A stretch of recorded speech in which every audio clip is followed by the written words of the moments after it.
Súmula 245. Depósito recursal. Prazo. O depósito recursal deve ser feito e comprovado no prazo alusivo ao recurso. A interposição antecipada deste não prejudica a dilação legal. Aqui é muito tranquilo, é só ficarmos atentos ao fato de, por exemplo, o recurso ordinário, que tem prazo de 8 dias para a sua interposição, o fato da parte que interpuser o recurso antecipá-lo, ou seja, da entrada no recurso no segundo dia ou no terceiro dia, não quer dizer que também obrigatoriamente antecipará a comprovação do depósito recursal e também das custas, dado que o prazo para a interposição tanto do depósito recursal quanto das custas é o prazo do recurso. E no caso exemplificado, o recurso ordinário são os 8 dias úteis. Artigo 246. Ação de cumprimento. Trânsito em julgado da sentença normativa.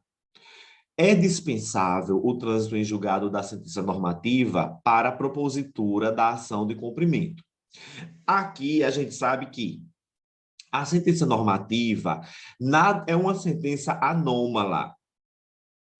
Até alguns doutrinadores dizem que a sentença normativa ela tem corpo de sentença e alma de lei. Por quê? Porque é uma sentença em que o Poder Judiciário trabalhista ela cria verdadeiras obrigações e direitos para viger durante um determinado lapso temporal as partes do contrato de emprego, empregados e empregadores. Então, como é uma sentença anômala, ela não faz coisa julgada formal, perdão, ela não faz coisa julgada material, tal qual as demais sentenças oriundas de um processo, por exemplo, individual trabalhista. Alguns doutrinadores até chegam a dizer que ela apenas faz coisa julgada formal. Por isso que não se faz necessária a existência do trânsito em julgado para a propositura da ação de cumprimento, salientando-se que a ação de cumprimento é de competência do juízo de primeiro grau de jurisdição. Súmula 247. Quebra de caixa. Natureza jurídica. A parcela paga aos bancários sob a denominação quebra de caixa possui natureza salarial, integrando o salário do prestador de serviços para todos os efeitos legais.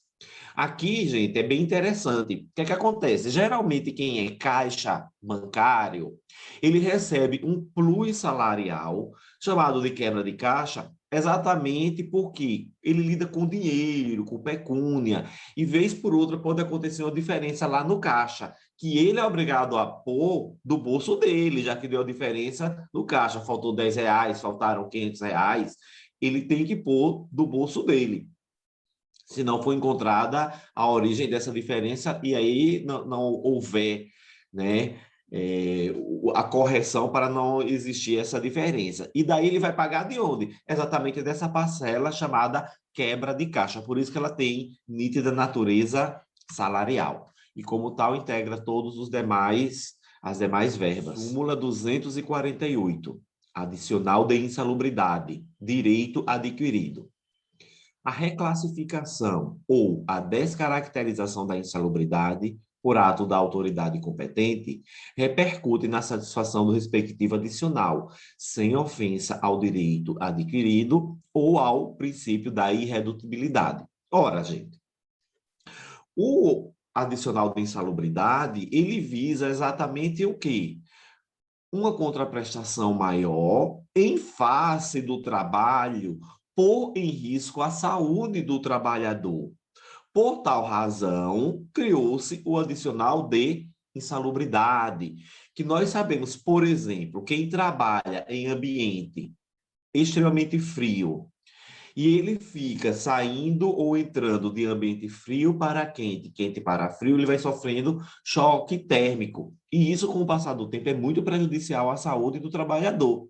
Razão pela qual ele, obviamente, constatado através de perícia médica ou perícia por um engenheiro do trabalho, determinado pelo juízo, né? Constatada esse ambiente insalubre, prejudicial à saúde do trabalhador, ele vai poder ser classificado, vai poder ser classificada essa insalubridade em grau mínimo, médio e máximo, tal qual prevê a CLT, e, consequentemente, ele receberá um plus de 10, 20 ou 40% sobre o salário mínimo pertinente ao adicional de insalubridade, enfatizando que, em que pese o STF, através da súmula vinculante, salvo o melhor juízo número 4, não permitir a indexação do salário mínimo para fins de salário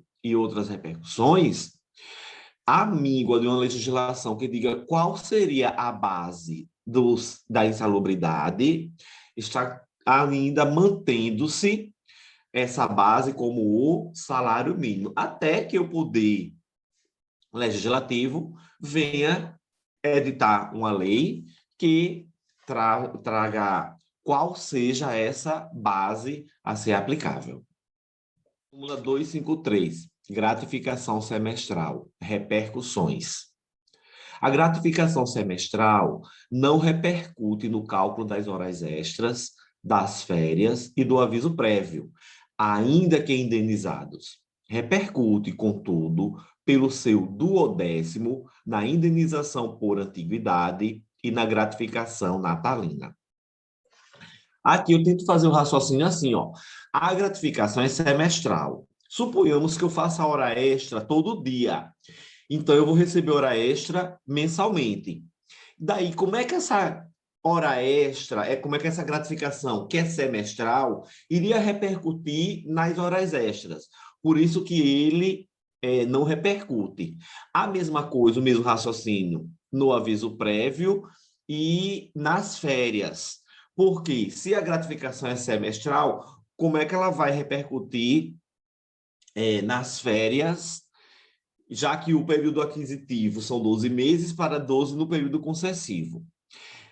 Porque ela repercute pelo seu duodécimo na gratificação de antiguidade e na gratificação natalina. Porque essa gratificação de antiguidade, quando a pessoa tiver a indenização por antiguidade, quando a pessoa faz hoje, você recebe mensalmente, ou não, e a gratificação natalina é pelo seu duodécimo, que é para a incorporação da indenização de antiguidade e para receber a gratificação de natalina. O importante aqui tem que memorizar. A gratificação é semestral, em que ela não repercute férias, aviso prévio, ainda que indenizado, e também horas extras, também indenizada. A seu turno vai repercutir pelo seu duodécimo na indenização de antiguidade e na gratificação natalina. Súmula 254, salário família, termo inicial da obrigação. O termo inicial do direito ao salário família coincide com a prova da filiação. Se feita em juízo, corresponde à data de ajuizamento do pedido, salvo se comprovado que anteriormente o empregador se recusara a receber a respectiva certidão. Então, como é essa prova? É bem tranquila, ó. Nasceu o filho, o empregador vai levar, o empregado, o trabalhador, vai levar até seu empregador a certidão do nascimento, que é a prova da filiação, né? Onde constam ele como pai ou ela como mãe, trabalhador, trabalhadora. E, a partir desse momento em que ele provar a filiação, ele já passa a ter direito à percepção do salário família. Se ele não fizer isso, deixar para provar apenas em juízo, vai ser da data do ajuizamento do pedido. Salvo se ele provar na ação judicial que ele entregou a prova da filiação ao seu empregador e esse simplesmente recusou-se a receber a respectiva certidão. Aí sim, ele vai ter direito aos retroativos. Súmula 257, vigilante. O vigilante, contratado diretamente por banco ou por intermédio de empresas especializadas, não é bancário. E aqui eu sempre levanto a questão. Nós sabemos que hoje, todo e qualquer lugar, praticamente, tem vigilante. Se a gente dissesse que o vigilante, contratado diretamente por banco ou por empresa especializada para trabalhar em banco, fosse bancário, eu levaria a questão de que, por exemplo, um vigilante contratado por um supermercado seria comerciário, um vigilante contratado por uma empresa de captação de água, ele seria enquadrado como empregado daquela empresa. E não é, né? O vigilante é uma categoria específica, com regras próprias, inclusive com necessário curso específico de vigilância. Por isso que não importa onde o vigilante está trabalhando, por qual empresa ele foi contratado, ele continuará sendo vigilante. Súmula 258, salário, utilidade, percentuais. Percentuais fixados em lei relativos ao salário in natura apenas se referem às hipóteses em que o empregado percebe salário mínimo, apurando-se nas demais o real valor da utilidade. A gente sabe que o salário ele é pago em pecúnia, mas também pode ser pago uma parte in natura, não podendo ser pago mais que 30% in natura, ou seja, pelo menos 30% do salário tem que ser em pecúnia. E mesmo assim, é levado em consideração as hipóteses em que o salário percebe, que o trabalhador percebe o salário mínimo. Quando ele percebe mais que o salário mínimo, aí sim vai se analisar o real valor da utilidade. Portanto, a gente tem que ficar muito atento que, ó, esses percentuais relativos ao salário in natura apenas se referem para as hipóteses em que o empregado percebe o salário mínimo. Quando ele perceber diferente do salário mínimo, aí sim vai observar o valor real da utilidade. Súmula 259, termo de conciliação, ação rescisória. Só por ação rescisória é impugnável o termo de conciliação previsto no parágrafo único do artigo 831 da CLT. Nós sabemos que a homologação do acordo efetuada pelo juiz, ela faz coisa julgada. Ele tem valor de uma sentença, coisa julgada, inclusive, material. Ora, se ela faz coisa julgada material, ela vai ser impugnável por quê? Ação rescisória, no prazo da rescisória, ok? Ah, mas não cabe recurso ordinário? Não, não cabe recurso ordinário, porque em que pese fazer coisa julgada, ela é distinta da sentença de mérito quando se analisa os pedidos, as provas nos autos, ok?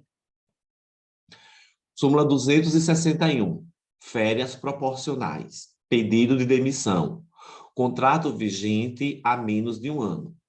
O empregado que se demite antes de completar 12 meses de serviço tem direito a férias proporcionais. E aí, que proporção? 1/12 por cada mês que ele tenha trabalhado. Súmula 262, prazo judicial, notificação ou intimação em sábado, recesso forense. Inciso 1. Intimada ou notificada a parte no sábado, o início do prazo se dará no primeiro dia útil imediato e a contagem no subsequente. Então, se a gente ler direitinho esse inciso 1 dessa súmula 262, o que é que a gente vai concluir?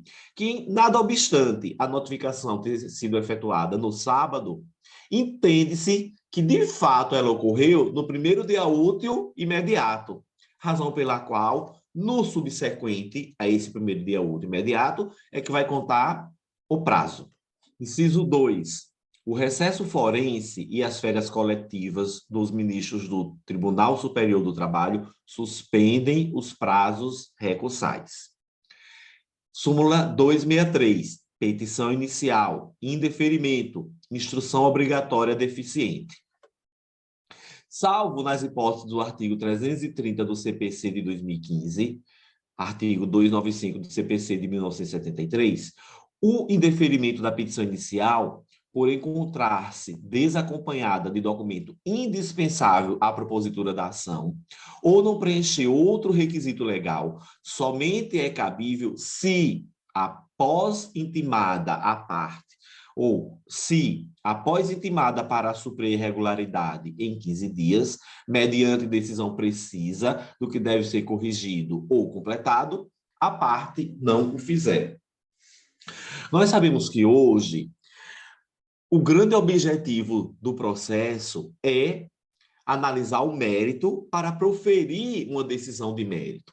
Então, se a petição inicial ela está desacompanhada de algum documento que seja indispensável àquela propositura, ou não preencher outro requisito legal, não deve o juiz de imediato indeferir a inicial e mandar arquivar o processo. Isso ia de encontro ao intuito da resolução do conflito, de resolver e decidir a lide, razão pelo qual, a meu ver, acertadamente, essa súmula determina que, antes de arquivar o processo, nessas hipóteses, o juiz intime a parte para regularizar o que necessário for, no prazo de 15 dias. Aí sim, se ele não o fizer, efetivamente, o processo não poderá ter o seu seguimento.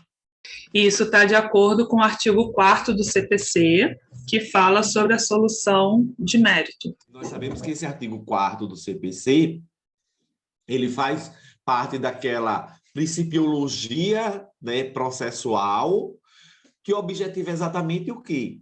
Que na maior possibilidade que haja, o mérito da questão seja analisada. E por que isso? Porque quando um processo ele é extinto sem resolução de mérito, nós sabemos que ele não faz coisa julgada material, de sorte que a parte poderá intentar nova ação, com o mesmo pedido, mesma causa de pedir, mesmas partes. E aí, para evitar isso, o Poder Judiciário, ele tenta, na medida do possível, regularizar ou sanar essa irregularidade sanável, na hipótese que a gente está falando, com a intimação da parte para fazê-lo em 15 dias, de sorte que o magistrado possa enfrentar o mérito da questão depois de instruído o processo com as provas nele constantes. Súmula 264, hora suplementar, cálculo. A remuneração do serviço suplementar é composta do valor da hora normal, integrado por parcelas de natureza salarial e acrescido do adicional previsto em lei, contrato, acordo, convenção coletiva ou sentença normativa. Nós sabemos que, nos termos da Constituição Federal, a hora suplementar, né, a famosa hora extra, ela é paga com, no mínimo, 50% a mais sobre o valor da hora normal. E aqui, nessa súmula, ele diz, essa hora normal ela vai ser integrada por parcelas de natureza salarial, acrescida do quê? Do respectivo adicional. Em lei, o mínimo 50%, mas o contrato, um acordo da convenção coletiva ou até a sentença normativa poderá trazer um percentual superior. Súmula 265. Adicional noturno. Alteração de turno de trabalho, possibilidade de supressão. A transferência para o período diurno de trabalho implica a perda do direito ao adicional noturno. O próprio nome, a professora Fernanda Marinella, quando ela está dando aula de direito administrativo, ela sempre repete um jargão que eu acho sensacional. Ela fala, o nome tem que servir para alguma coisa. Se você não sabe ou acha que não sabe, se atente à nomenclatura, o nome vai ajudar. Exatamente isso que eu trago aqui. O adicional é o quê? Noturno.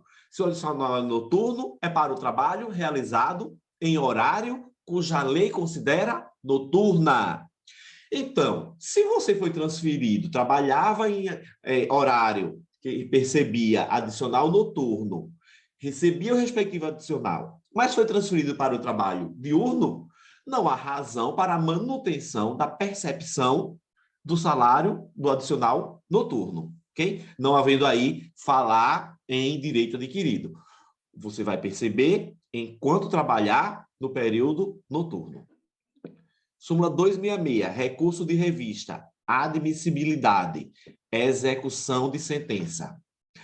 A admissibilidade do recurso de revista interposto de acórdão proferido em agravo de petição, na liquidação da sentença ou em processo incidente na execução, inclusive os embargos de terceiro, depende de demonstração inequívoca de violência direta à Constituição Federal. Muito cuidado, a gente sabe que o recurso de revista, via de regra, ele é admissível quando? Depois, obviamente, que a parte ela demonstrar a transcendência jurídica, econômica, social e política, também ela demonstrar que aquela decisão atenta contra lei federal, contra a Constituição da República e também vai de encontro à súmula OJ do TST. Porém, em se tratando de recurso de revista na hipótese de execução de sentença, ou seja, por meio do agravo de petição que subiu, aí o que acontece? A hipótese ela fica bem mais restrita, porque ela vai ficar adstrita apenas à violação direta à Constituição da República Federativa do Brasil.